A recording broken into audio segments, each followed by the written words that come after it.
Maybe I missed a Disney Plus show. It feels like I missed a movie before this. I really got bored. I left the movie like tired.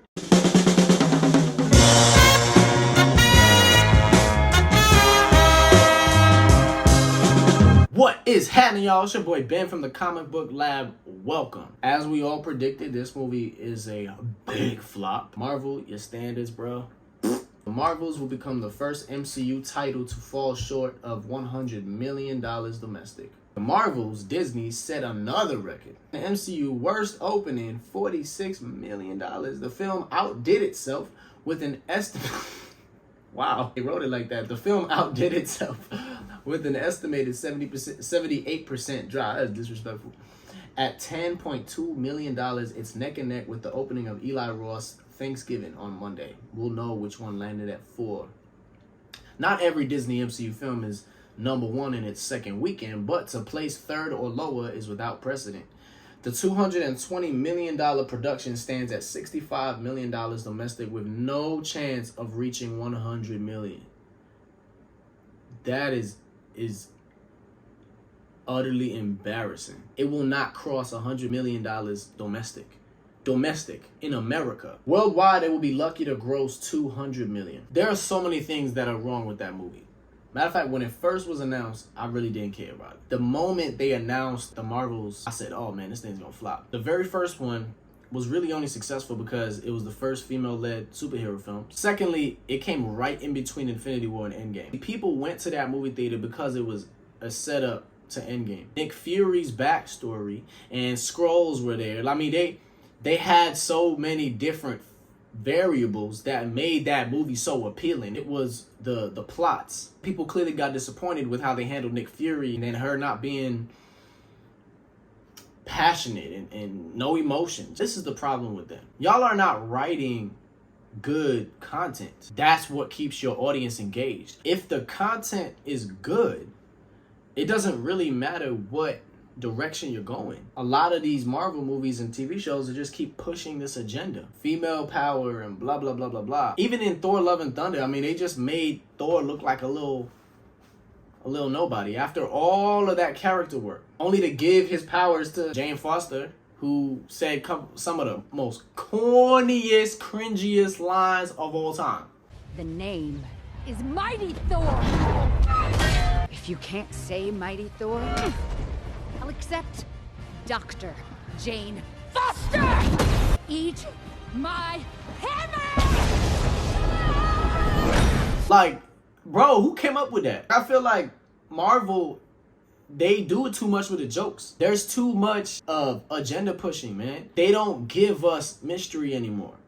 They're just throwing characters at us that we don't care about, stories that we don't care about. Not only that, but you have the multiverse saga. You've got the Thunderbolt situation. Then you have the Skrulls. There's so many different storylines. The first 3 phases, what happened? You had Hydra. Baron Strucker. Hydra's #1 thug. Technically, I'm a thug for S.H.I.E.L.D. Well, then technically you're unemployed. Where's Loki's scepter? Thor off-world with Loki. And then you had the regular base stuff with Iron Man. All of that intersected at some point.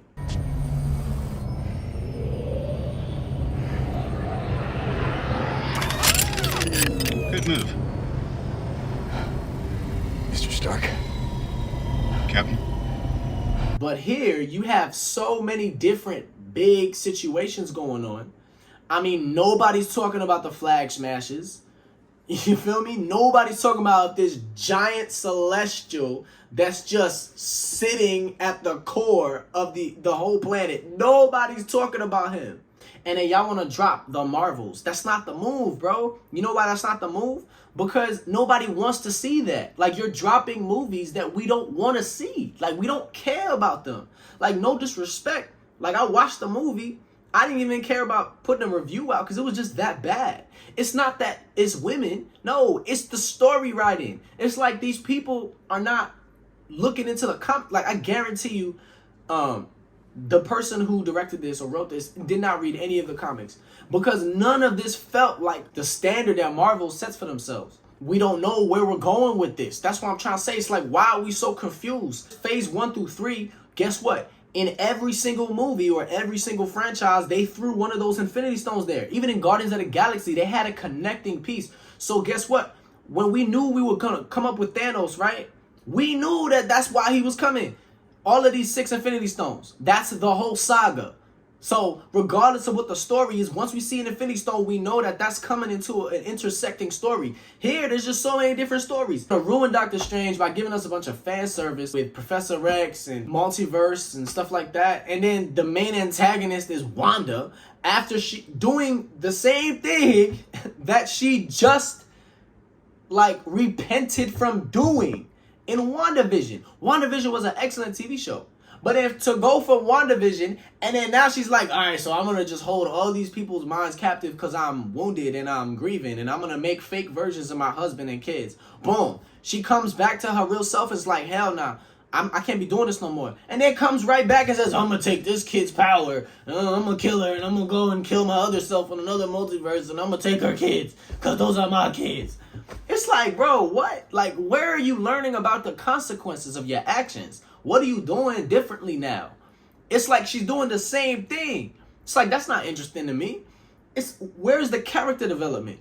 And Doctor Strange, I mean, he's one of the most powerful beings in the MCU. I mean, and he's just being tossed around like an old shoe in this movie. I'm like, and then the post-credit scene for Doctor Strange, I mean, the big eye, and then Charlize Theron shows up. And I'm just like, bro, what's going on? Like, we're so confused. Make this intersect. The Marvels just didn't do anything to help. Yeah, they're showing you there's a multiverse. I guarantee you they really, really wanted to drop this movie just for that post-credit scene. Oh yeah, by the way, spoiler alert, if you don't know about it, there's a post-credit scene where it shows, you know, Beast. He's there. The CGI is just freaking awful. I felt like there was a whole movie that just is invisible. Because when I watch this movie, it feels like I missed a movie before this. Maybe I missed a Disney Plus show. I got bored. Like, I really got bored. I left the movie like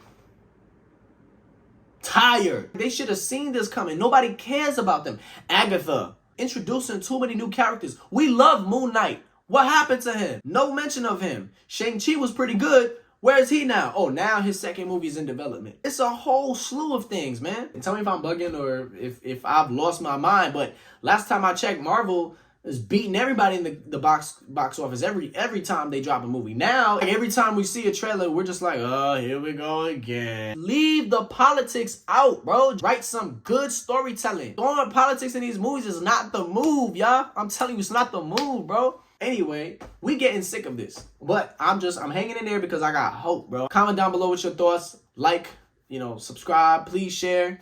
And I would love to hear you guys, discuss this in the comments because this is a serious issue for Marvel. They need to get their act together because we're getting very impatient. I'll see you guys in the next video about whatever it might be about. Bye.